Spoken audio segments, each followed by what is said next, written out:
My name is Jenifer Caudle and I love yoga. I started doing yoga about 3 years ago. I went to a class at the Colvin just because I was interested in it, and I really sucked at yoga on the physical aspect of it, but it was challenging for me, and so I just wanted to keep practicing at it. And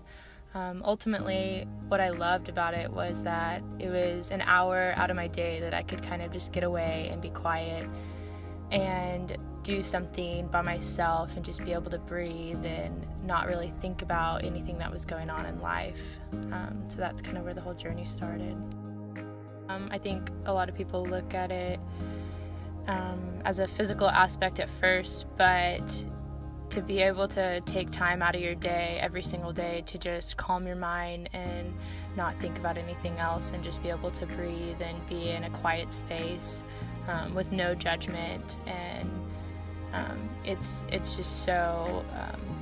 it's so good for your brain and for your stress relief, and the whole mental aspect of it is just beautiful. I had the awesome opportunity of traveling Europe for 7 months, and it was really cool because I had the idea of doing yoga around the world, and I'm not a professional yoga, I don't have my teacher training or anything, but it was really cool to just, in the midst of traveling and chaos and being in a country that you're not used to and you don't know the language, to just take a second with a really cool background and do a couple yoga poses and be able to breathe and have your friends take some cool pictures of you.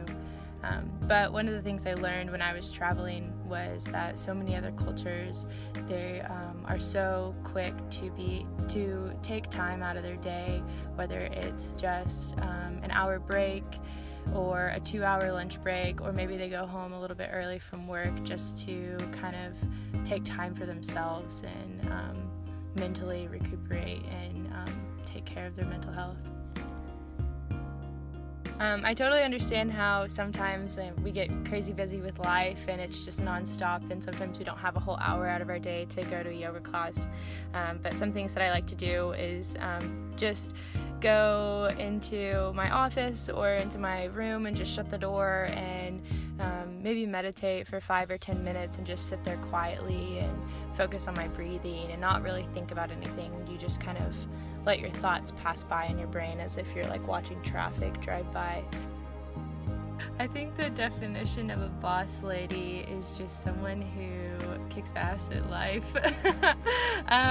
But a woman who is empowering and just really keeps pushing herself and thrives at what she does, and never really takes no for an answer.